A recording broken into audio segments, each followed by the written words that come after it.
Welcome to another episode of Tough Talk Tuesday. As always, I'm your host, Lucas Biggers. Alongside me will be Jules and Robert. Uh, and I want to apologize first off to the fans as well as Jules and Robert. I'm a little under weather, so you're going to hear some sniffling and groggy voice sounding. But I'm here, so we'll go strong anyways. How's it going, guys? Pretty good. Doing real well. Very excited about this next couple of weeks of boxing. That is definitely going to be interesting. And next week, guys, and anybody listening, I want to do a show on Friday night, right before the big fight here, coming up on Saturday between Anthony Joshua and Vladimir Klitschko. We're going to do predictions. One of our good writers in the UK, Syrian, is also going to come on the show. So it's going to be an all-out show. Definitely check into that. Guys, I want to start off automatically going in here. Now, we've heard Gennady Golovkin's going to be skipping a fight with Billy Joe Saunders. That may lead to a good indication that Canelo is going to happen. What do you guys think of that? I mean that's obviously what's going to happen because you're not going to skip a fight, active fighter like Triple G like that unless you know it's pretty much almost a done deal. It's just a matter of formalities at this point. I think he's getting ready for what I hear for September, so is that would be great for boxing as well. The interesting thing I think is he's skipping the fight to actually start his camp now. Does he think, based on his recent performances, that he needs the extra time? That's what's more interesting to me is why are you going to skip a whole fight and then start training for the man right now before the fight is even signed? Well, do you want to take that, Jules? I think Because my answer would be, personally, wouldn't Canelo fight again then in September, right?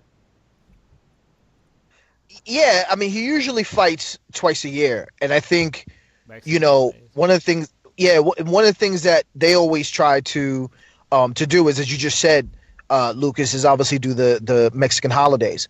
And I think that after this, Canelo really doesn't have any options. I think Triple G knows that. I think really Golden Boy knows that. I think they're banking on David Lemieux, but who knows? I mean, David Lemieux, he's going to fight on the undercard, and who knows if he's going to want to fight 3 times in 1 year. So I think that Triple G knows that they're probably going to get the fight next.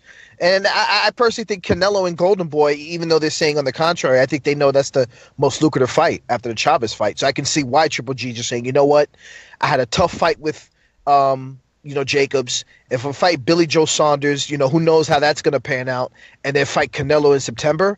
I mean, what's the point of that? Getting all tired and he may get slaughtered. So it's good for him to be fresh, have an early training camp, and be ready for September. I agree. And then, Rob, my take on it would be, if he is going to be fighting, it will be in September. So the fact that, I guess he could fight Billy Joe now, but you don't really want to take that kind of a risk within only a few months.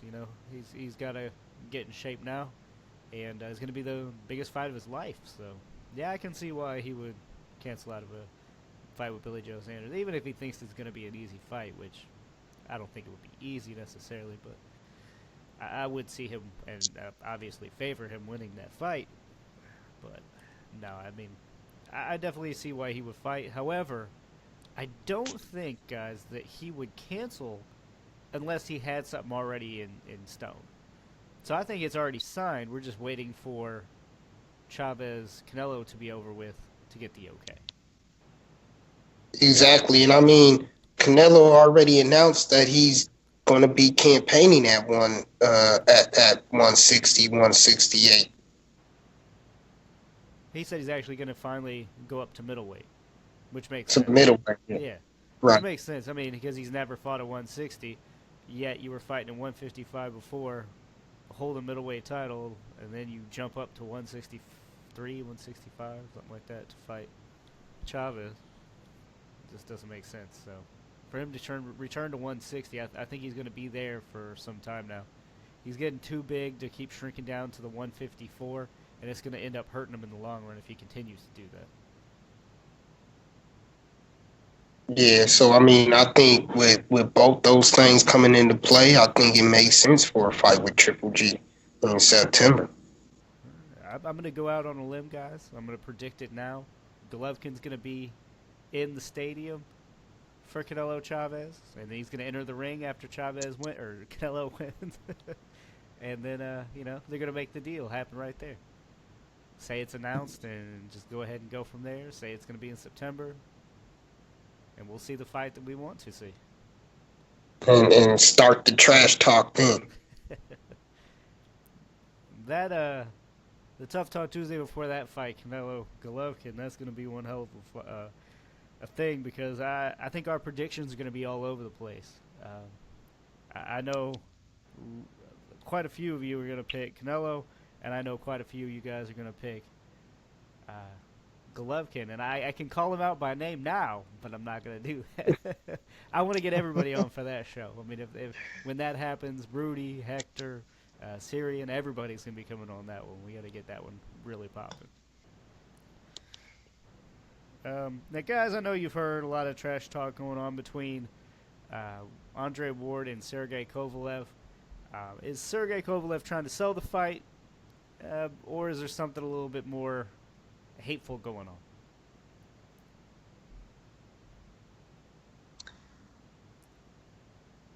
Let's not all jump at once. It's too quiet. Jules, are you hiding something? You know what? The reason why it's quiet for me because I had a long time to think about this. I'm a big Sergey Kovalev fan. I've said that, but Sergey Kovalev is a very odd individual. You know, sometimes I feel like he's selling a fight. You know, sometimes I feel like he's got something personal, you know, against individuals, particularly, you know, the whole Adonis Stevenson. And, you know, it was just like, okay, he, you know, certain things he would looks like he was trying to sell the fight. But then it was also to the point where it looked like he really didn't like Adonis Stevenson. And I think it's the same thing with Andre Ward. Granted, I know that he wants to sell the fight, but I really think that he doesn't like Andre Ward personally. I don't think he likes him. I think that, you know, because of the negotiations and things of that nature, I think he really left a bad taste in the Kovalev's camp. So I think, you know, once again, they obviously know, you know what, okay, we only did 160,000 buys. We obviously need more than that. And the bonus is that I don't like you. So so it makes for a better promotion, you know. So I think it's a little bit of both. I think that he is trying to promote it, but I think he doesn't really like Andre Ward, you know. I mean, I could definitely see it being a little bit of both. And he is definitely trying to sell the fight. I'm going to try to show you guys this via my phone because he deleted this from his Instagram since. But it says, it's going to reverse it, but it says, "Hi, piece of shit. I'll fuck you into the ring, be ready." And that was supposedly Ward talking to him, yet it was on the side of the conversation of him sending it to Ward, so it didn't make any sense at all. And then there's a picture of Ward down from his fight with him, and it says, "Remember this." And the whole thing didn't make any sense, and the caption on it was from Sergey said, "All you Ward fans can think it's fake. We know it's fake. There's no need for me to make it up. This will be your response." Well, since then, he's obviously deleted it. So I do think definitely he's in the selling fight type of mood. However, there definitely could be some other things. I think he's a weird dude, number one. Like Jules was saying, he's just strange. You got to remember he's Russian, so their sense of humor is a little off and a little different. But Rob, I believe we talked about this offline, and you know, from what happened with Adonis Stevenson and the kid what was wearing a gorilla shirt, you believe he's racist. Yeah, because there's a track record there. It's not just Adonis Stevenson. It's Pascal with the remarks and comments he made against Pascal. Then he comes out and makes these remarks about Andre Ward today. Even used the N-word in talking about him. Wait, no. Let's not. Wait a minute. Hold on a second. Wait, rewind. He used the N-word? No, I had no idea. No. That's That not is what happened. not That is not what happened, because Rob. No, let's not because twist things. Let's not they're twist it. trying I to want hide. Kovalev calling me and being like, "What the They're hell are you trying- guys saying online?" That's I not. mean, I'm saying, you probably look. I'll Listen. say it to his face. I'll say it to his face. If you're not gonna say it, you think it.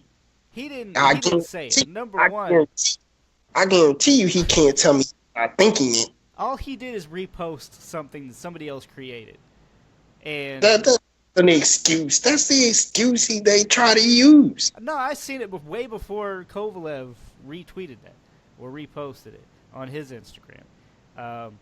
And Jules, you may have seen these things before. It's almost like it's a video of a phone conversation, and they'll be like texting, and he's like, "I'm going to see you in the ring next," you know, and it was actually Andre Ward using the N-word supposedly. Why would Andre do that though? He doesn't talk like that. Exactly. That's how you know it's fake. It's not supposed to be him actually talking, and nobody is saying it's him. It's like a meme, you know. It's meant to be just funny. And no, but you don't use that word unless you want to, unless you think it's okay for you to use. Why would you use that word and it not be Andre Ward? Who made it? so I'm saying somebody black could have made it. Kovalev's gonna repost it though. I mean, he has. I don't know. By your post, like I said, it's a track record. He did this with Stevenson. He did this with Pascal. He's doing this against Andre Ward. Let me tell you like this. Look, Kovalev. Look, you have no respect. The man beat you. Respect him. Period. That being said, hold on. I don't want to take nothing away from what Ward said in the last press conference in Oakland. That was well said. That was spot on. Period. End of discussion.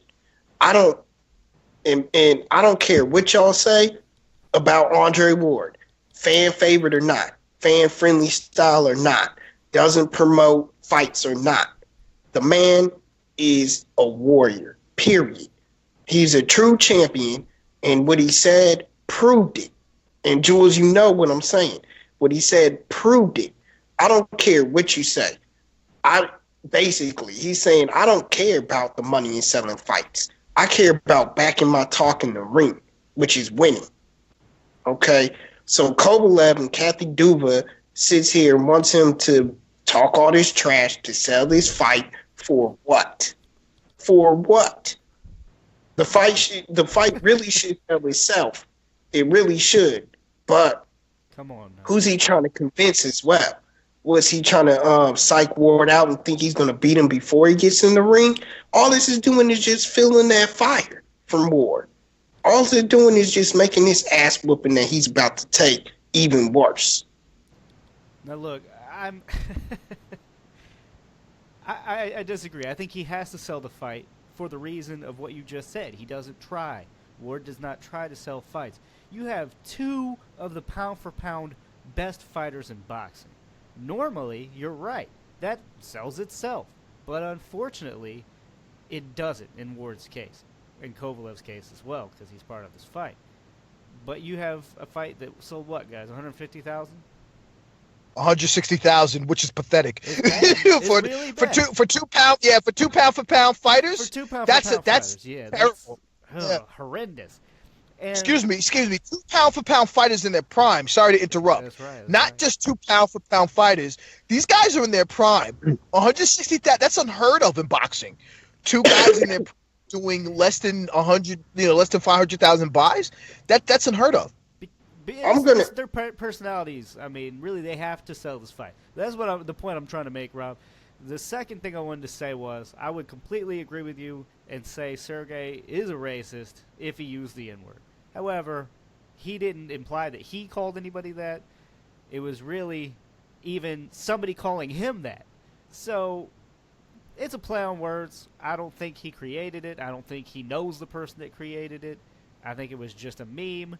He thought it was funny. He retweeted it, and obviously it backfired severely on his ass. Doesn't matter to me. There's been several opponents that he's fought that were of African American descent, and he's never respected any of them.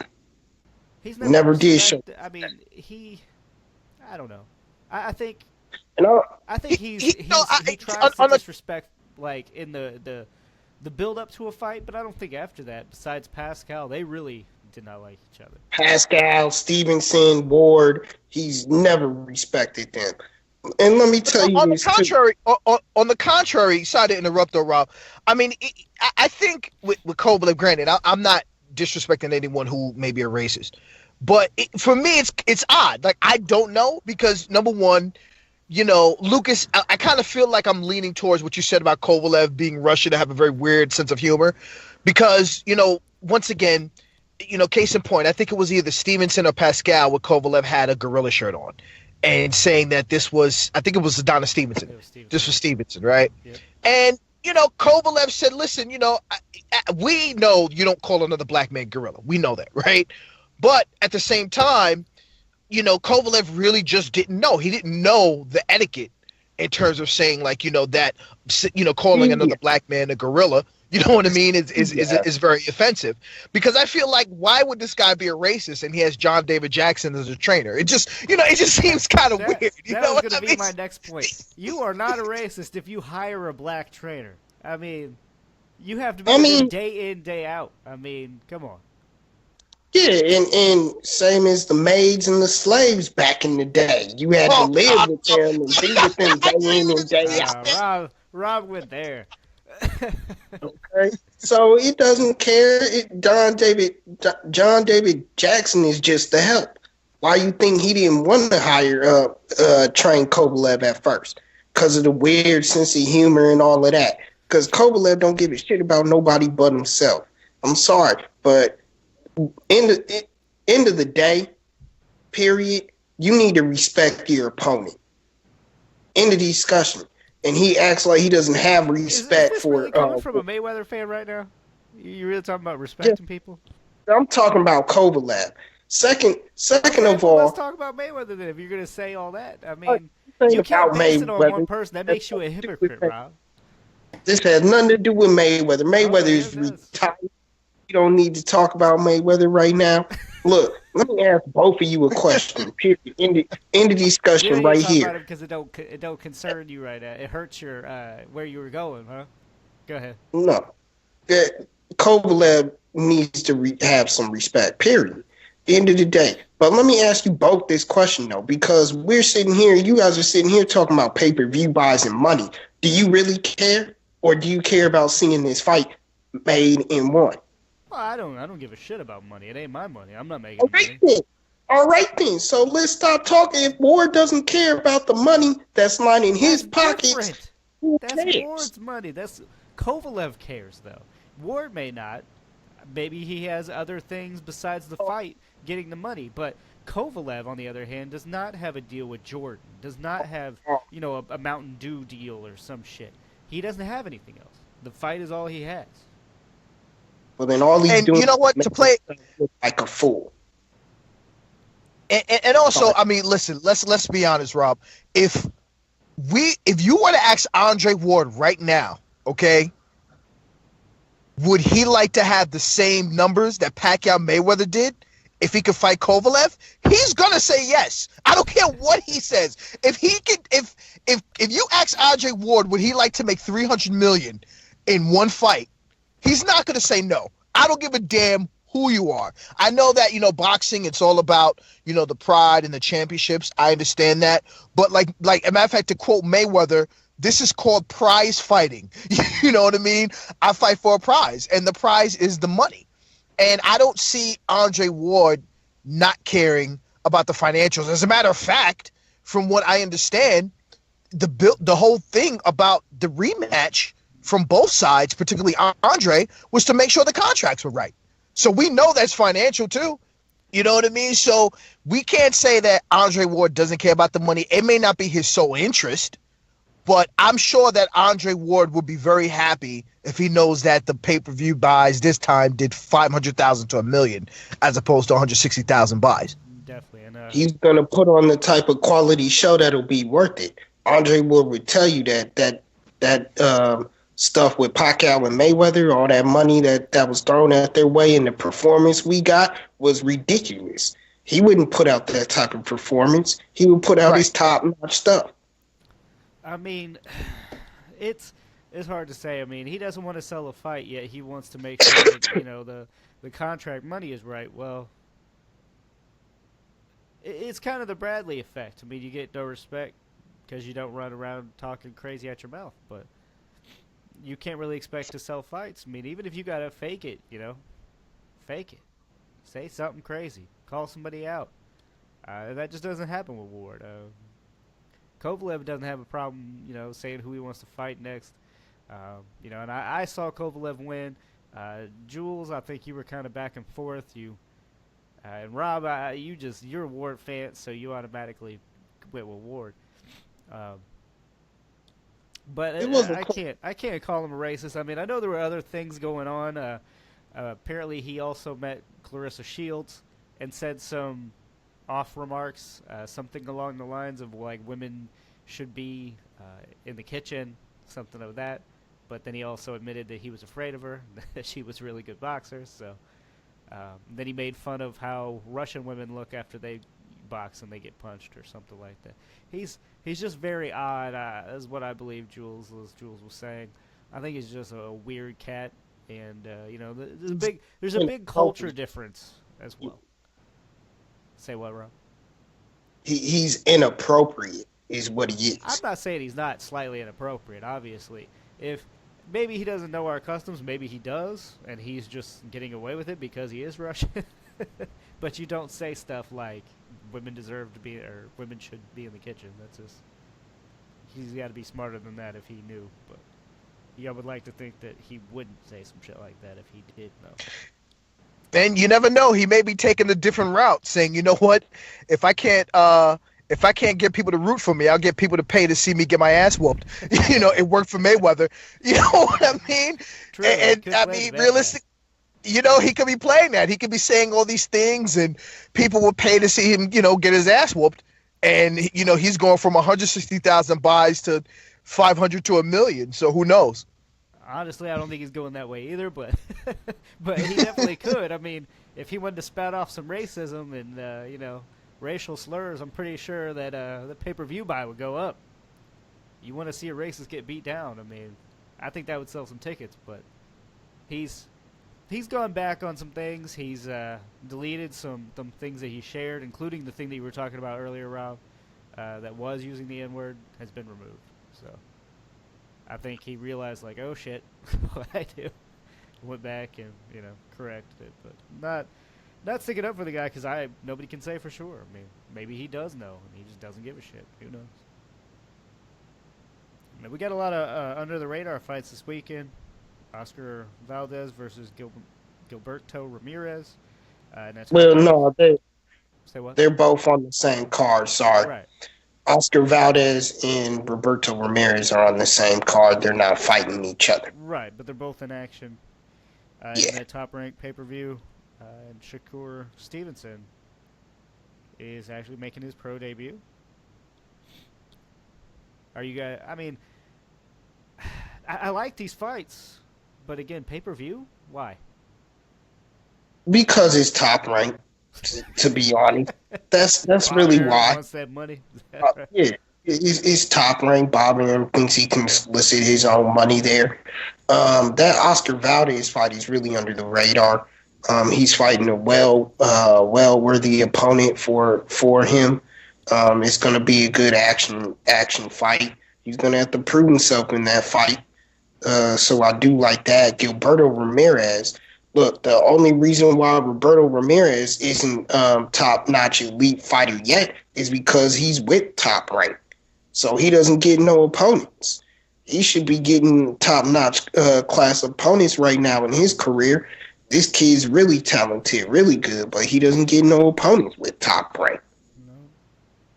And then Shakur Stevenson, I mean, he's going to though. Shakur, I don't think it's going to be aired. Right, but I'm just saying he's going to be fun to watch, and it's going to be interesting to follow his career. But like you said, it's not even going to be aired. So how are we going to how are we going to be able to follow this? Let alone you got to get top ranked pay-per-view for it anyway. And another one that's on the pay-per-view card, Jesse Magdaleno, which I think he's gone just up and up and up. I didn't expect what Jesse Magdaleno has turned into, but I'm very excited to watch him fight. Yeah, he's really he's really elevated his game really well. Yeah, I like watching him fight too. I hope he gets another big fight soon. The Don Air fight was amazing. I'd love to see. Yeah, it was another big name. But he's fighting Dos Santos. That's for his WBO junior featherweight title. So, I mean, it's a good card. Don't get me wrong.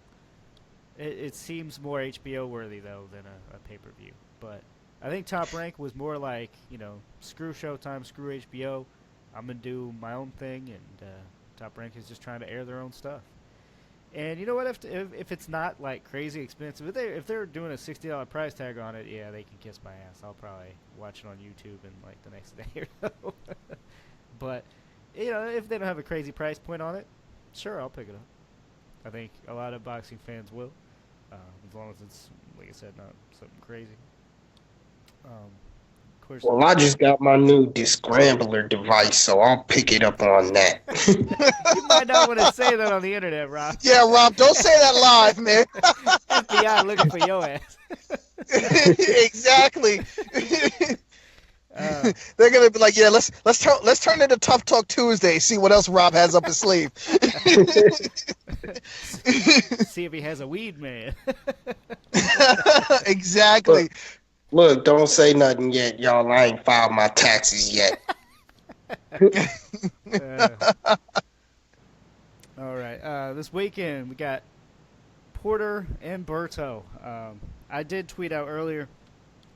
Berto does not get a lot of respect, and he has two very valuable things in the sport of boxing, which is heart and balls. I mean, that dude is he's very gung-ho. I can't let anybody call him no bitch, because that dude goes out swinging. I've seen him multiple times, even when he loses. I mean, he fights with everything he has. Will it be enough against Porter? When do you take the ball and then run with that? Well, first of all, you're right. Berto is a hell of a fighter. He might come in on the short end of the stick. He might lose, but he tips his hat to whoever. He's definitely not the best, but I'm trying to think of like a bad or boring fight. He's always an exciting fight. Always. And this Porter fight, Porter's style is a little rough for him, because Porter pressures you heavily, gets all up in your grill when he fights you. He smothers you, and Berto likes to load up on his punches. That power is there sometimes. He looks very powerful at times. He throws some flashy stuff at you. But with the way Porter's style is he just smothers you. It's going to be hard for Berto to get those shots off. One of the most interesting things I heard recently was Berto's assessment of Mayweather after that fight. The way he was talking about how tough it was to throw those shots at Mayweather, and then Mayweather ducking and then just looking right at you. Like he would see his punch go flail right past Mayweather, and the Mayweather just looking at you straight-eyed, and you thought the punch landed something. His assessment with Mayweather was spot on, so I loved hearing that. But the thing with this fight is, like I said, I think that Porter's style is just a little too rough and rugged for Berto. Berto is not good when he gets into these rugged types of fights, because he likes to take it one-on-one. He likes to go man up with you, and he's going to smother his punches a lot the way that Porter comes in. So I really do like Porter in this fight. Either man could stop either guy at any point in time. But I really just think that if Porter etches in on his game plan, I think Porter should be in it for the long haul, and he should look for a decision victory. And I think he'll wear him down within 12 rounds to get a unanimous decision. That's well said. I mean, I I agree. Like I was saying earlier about Berto, he's going to go out swinging. It's going to take a lot to stop the guy, so I don't expect that at all. But I don't really see him doing well with the pressure that Porter's going to bring to him. I think Berto not will fall, but he may go down at least once. But he'll rise back up and keep fighting. But I see it a pretty wide unanimous decision as well. Jules? As a man of Haitian descent, I have to root for Andre Berto on this one. And, I'm going to tell you why. No disrespect to Shawn Porter. One thing I like about Shawn Porter is, once again, he's tough. He always comes in to fight, always in shape. But I was watching a training session with, his father.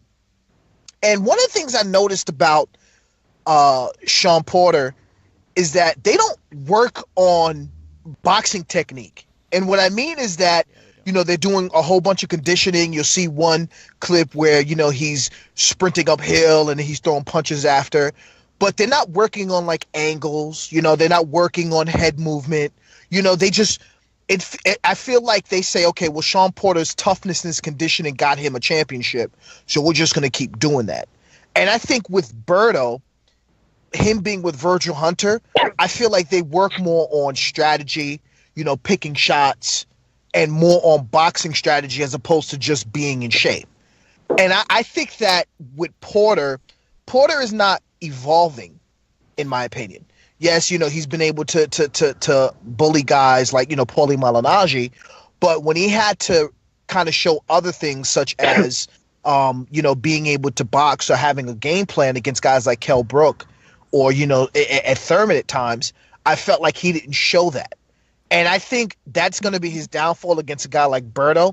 You know what I mean? I think Berto has never been an exciting fight, but Berto has very underrated boxing skills. When he throws his punches and bunches and when he moves, you know what I mean? He can do real damage. And I think that's what Berto needs to do. I think that's what Virgil Hunter's going to tell him. He's going to say, listen, don't get into a bull rush, a bullfight with this guy. Don't stand toe to toe. Use some movement, pick your shots, because Porter can only fight one way. He can only fight forward. He can only bully. And I think that's what Virgil Hunter and Berto are going to work on. They're going to work on some angles, some punching, and I have Berto winning by unanimous decision. I like that assessment, and you're right. Every time I see any footage of Porter, they're always using like resistance and really just working on the bullying aspect. They're not doing anything else. They're never working on defense, never working on angles and footwork. Maybe it's just what they're showing us. I don't know, but I definitely agree with you, Jules. What were you saying, Rob? Let me pose this to you, which is very interesting because I'm about to do something I never do. I'm about to say something bad about Virgil Hunter. Oh, no. So, but honest to God's truth, with Virgil Hunter fighters, you never really notice that they're great defensive fighters. And that even goes to the Andre Ward aspect. I mean, he got caught with a shot he really shouldn't have against Kovalev. He had no business being available for that shot that Kovalev landed on him. You go back to Angulo. So all of them really aren't that defensive fighters or defensive minded. And I think that's another weakness in coming in with Berto, because the one thing that Berto always had was offense. The one thing that he needs to get better at is defense. So I think that's one knock on Virgil Hunter's side of things with him. As long as he doesn't try the shoulder roll again. Right. And that's proving my point. I mean, what the hell were they doing with that shoulder roll? He could have gone off script. I bet Virgil Hunter was cussing at him in the corner. What the hell are you doing? Yeah, because Virgil don't think defense. I mean, that's one knock I have against Virgil Hunter right now, and all the guys that he's training right now. He may not, but I think he does have a good game plan. I think he had a good game plan for Alfredo on multiple fights. The fight with Laura was going great until the thumb to the eye. Angulo was going to beat Laura. He was going to beat him. That freak thumb to the eye thing stopped the fight. But, I mean, he was on his way to beating Laura. And also, Rob, in terms of the Kovalev shot, granted, yeah, um, Ward did get caught, but let's not forget that later on towards the fight, Kovalev was missing a lot of shots. Rewatch that fight again. Andre Hmm. Ward at times was making Kovalev look foolish with his movement, and that's one of the things that I took. A lot of people were, looking at that knockdown and also the volume punching of Kovalev, but Andre Ward was making Kovalev miss a lot, and we talked about it the last episode where Kovalev, we were shocked that Kovalev couldn't cut off the ring. Why? Because he was moving, just what Virgil was telling him to do. Virgil was telling him in that fight, do not stand square, do not stand stationary, use the movement, use the ring. And I think that's what he's going to do against Berto. He's going to tell Berto, do not stand with this man toe to toe. If you stand with him and you trade with him, you're going to end up like Paulie did. You're going to be in the ropes and you're going to be bullied. Yeah. You got to move. You have to move. Yeah. I think you'll have a good game plan for Berto. And I think Jules and a combination of just our conversation almost has me leaning towards Berto now, but I'm sticking with Porter. I still think he's going to edge it out, but I think it's going to be closer now. I think you guys have convinced me kind of with this conversation. I think the fight's going to be a lot closer. I'm looking forward to it, and that's something that I didn't really expect to be like this hype for this fight, but I am. I'm really excited for this fight. Yeah, I mean, I see your point there, Jules, and I think it's gonna end up. Berto's gonna end up like Paulie did. And I see your point about Ward with Kovalev making a miss, and I know I'm about to get in trouble here, but that's because he's a dumb, lazy Russian. But okay. You are going to stop us from getting any interviews with any Russians. You know that? Before we go to our next topic, let's just say that the views of Rob Alexander does not reflect the whole views of the heavy bag boxing staff. Right. Rob does not reflect us, but sometimes he's a little off color. He's our color commentator, so to speak. So he likes to say some things that he shouldn't. But it does bring some entertainment to the show. All right.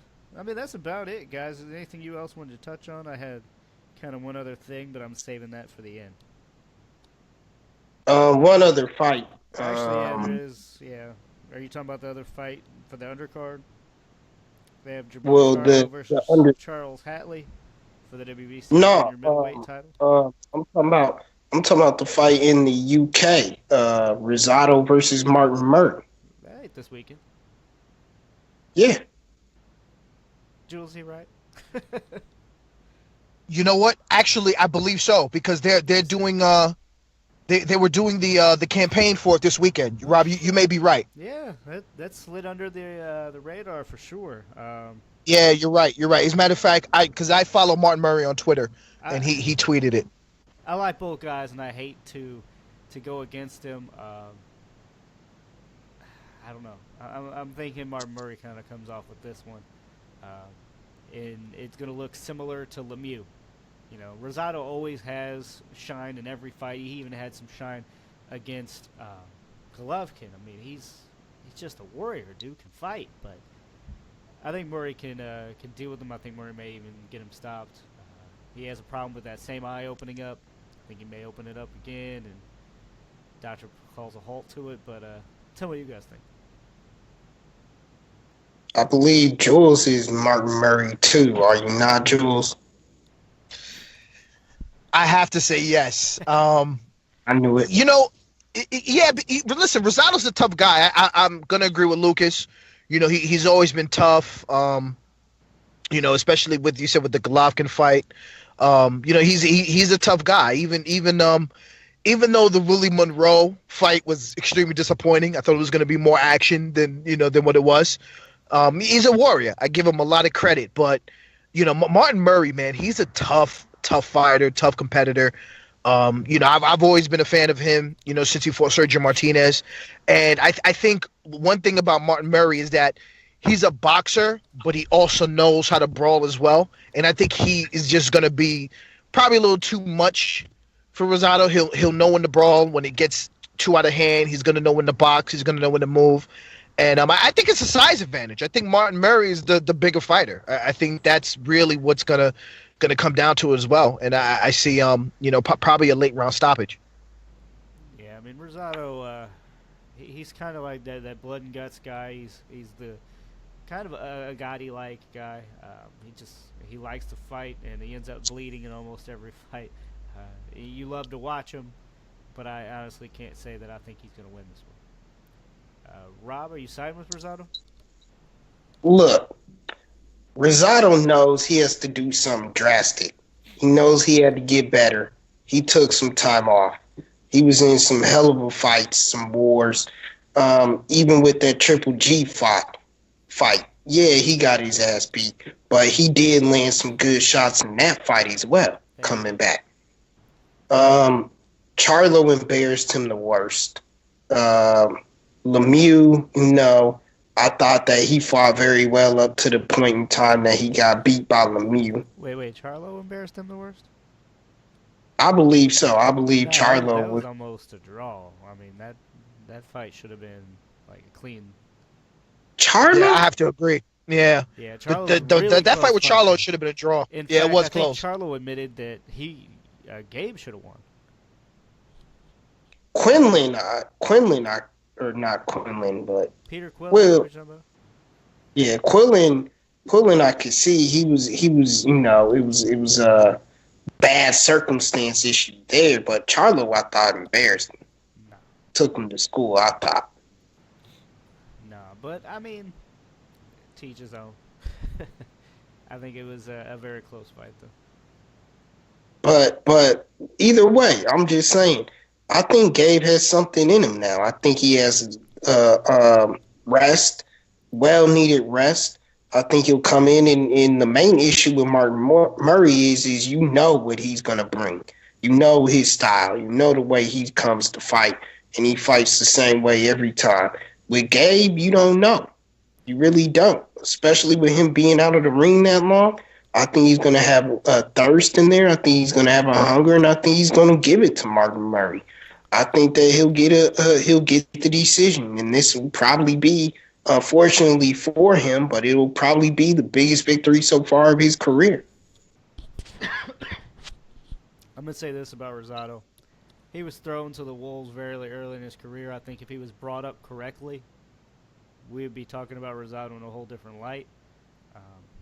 I honestly think some of his handlers potentially ruined his career early on. Taking some of the fights that they did early can ruin a guy. So he's really fortunate to be back and able to be in the shape that he's in and still fighting and making the money that he still is. But I mean, I can see him winning, but I just don't think it's going to happen, Rob. But that's why we do the show. We have definitely different senses of opinions. Definitely like the Rosado-Charlo fight. Don't see how you thought that was Charlo walking him over, but that is what it is. Now, before we end the show for the night, I'm going to ask you guys just a simple yes or no question, and you give me your answer. But in boxing right now, do you feel that there is too much emphasis on remaining undefeated or having that O? Jules? Oh, God, I'm going with a massive hell yes. Yeah, I think I always say this point, you look at Arturo Gatti. Arturo Gatti had how many losses, before he passed? Really wasn't, didn't really have a huge signature win in his career. But Gotti fought so many damn good fights that he routinely sold out, the boardwalk. Routinely sold out. I don't think there's anyone who can do that now. And I think people look at, how many wins he has, how many losses he has, particularly in boxing, to kind of say, how that individual is going to do. It's like, okay, you can put a guy in with 30 cab drivers, you know what I mean, and he can destroy him and he's 30-0. What does that really mean? As opposed to a guy who, fought the top, you know what I mean, and he can destroy him and he's 30-0. You know what I mean? So what? He has 6, 7 losses. Like that shouldn't define a guy's career. I'd rather see a guy personally. I don't even mind seeing a guy who has more of a of a losing record. You know what I mean? More of a losing record than a winning record. Case in point was Emmanuel Burton. He had a very deceptive career if you look at his record. But number one, he always took fights 2 days notice. You know what I mean? And number two, he was always looked as the gatekeeper, but he gave so many guys so much hell, including a young prime Floyd Mayweather. You know what I mean? So I think that we need to kind of get off that case. We have to get off that case in terms of, wins and losses and basically just the entertainment factor. That's the reality. I mean, granted, if a fighter stays undefeated, all power to him, right? But also, let's look at this. Obviously, I'm going back to my history. Look at the heavyweight division in terms of all-time greats. Rocky Marciano, we're not saying that he's not an all-time great, right? We're not saying he's an all-time great. He's undefeated. But there aren't too many people who are going to say that Rocky Marciano was the better heavyweight than Muhammad Ali. There aren't too many people who are going to say he's that. Definitely not the top name. When you say, who's the best heavyweight of all time, not a lot of people are going to end up saying Marciano. Yeah, definitely not. I mean, granted, there will be a handful. And once again, you have to give credit to anyone who can be undefeated. I will say that, because especially in the heavyweight division where one punch can end it all, you know what I mean? But once again, if you said, Lucas, if you were to ask somebody who's the greatest heavyweight of all time, most boxing fans or pure boxing fans are not going to just come out and say Rocky Marciano. They'll probably have him in his top 10. But, they're probably going to go with Ali, Mike Tyson. Maybe some will go with Evander Holyfield and, so on and so forth. So I think, to keep me from blabbing on, I think we need to get away from the whole wins and losses thing. It's about competition and entertainment. I agree. Rob, yes or no? Unfortunately, no, but it's okay, Jules. I mean, unfortunately, it is a problem. It is. I actually expected Rob to say it's not, and here's why. I mean, you get Floyd Mayweather, and you see their value decrease once the O is gone. You see people lose money, and a lot of fans even give up on fighters. No, Floyd is the exception to the rule because Floyd is the exception. He carried boxing for all those years. He's who everybody came out to see, period. More fans paid good money, big money to see him fight than anybody ever in the history of boxing. Floyd's the exception to the rule. But the reason why it's a problem is the fighters that are being built on that O. And I'm talking to Adonis Stevenson. His next fight now, I'm sitting here looking at ESPN as we're going over this. His next fight now is a rematch to Fawn Farah on June 3rd. Yeah, we'll get into that at another time, but yeah. We all agree that's bullshit. Yeah. So obviously he values that in his career, and the sport is suffering for it. You look at guys like Keith Thurman. Granted, he did have a big fight with Danny Garcia. It wasn't much of a risk, and you could tell he didn't do anything to risk that. He was more worried about that O at the end of his name. And that's why we saw the shitty fight. So it unfortunately is carrying a lot of weight with some of these fighters. Triple G, he could have turned it on Danny Jacobs. He didn't want to risk losing that fight. He didn't want that O to go, But then you do have fighters, though, like Canelo. People seem to think that Canelo right now, they think that he's undefeated.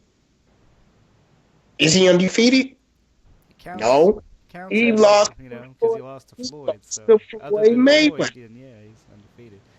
So that's all people are saying, So yeah, I see your point definitely, and that's kind of a point I'm trying to make. I want you guys to look out for it. There's gonna be an article coming soon, but I'm gonna make points for and against it. I think there's a point that the emphasis on the O is a good thing, and there's definitely some bad parts on it. And I'm even gonna speak on Floyd Mayweather and even mentioning how losing his O may have ended up helping his career. Look, Floyd's the exception to the rule. It's I'm not. telling you. It's not. Jules, In fact, I Floyd think is his the legacy would exception be to the even rule. better if he just had one knockdown, drag out, and lost. No, Lucas, I love you to death, but no, definitely not. I think I have to 100% agree with Rob. I mean, he made all that money because of that. Oh, because he was talking so much trash and he was undefeated. A lot of people wanted to see him get beat, No, that's true. and that is really that really made his. If he would have gotten that, I'm not saying he probably wouldn't have made any money, but I think because, once again, he was talking so much trash since 24/7, and that's the reason why the fights with De La Hoya, Canelo, that's what they marketed on. Can somebody figure out the Mayweather puzzle? You know what I mean? Will somebody be able to figure out the puzzle? And that's how he, basically, marketed himself. I mean, the only people who talk about a Floyd Mayweather loss is either when they talk about the first Jose Luis Castillo fight, or some people say he lost to Maidana the first time. You know what I mean? That's the only controversy he's really had. But it's always been a marketing tool that he was able to use very well. Yeah, first Maidana As much was really good. But go ahead, man. as much trash as he talked, if he ever would have lost, his stock would have went. Psh. You can't sit there and say I'm the best ever, I'm the greatest. Can't nobody whoop me. They can't even touch me, and then lose. That's like the record skipping. That's like the record is skipping right there. They're backing up the car. They're trying to pick him up in the back area with an all blacked out SUV, riding him off somewhere to the loony bin. Cause you can't talk all that trash and lose. Like Bronner. Man, look at his career. The Chris Brown of boxing. Yep, I said it. All right, guys. Well, thank you everybody for listening, and thank you Jules and Rob for coming on. Again, check us out again next week. Next week is going to be Friday night. Packed show is going to be multiple people, special guests. Definitely got to tune in, everybody, and good night. See you on Tough Talk Friday next week. Have a good one.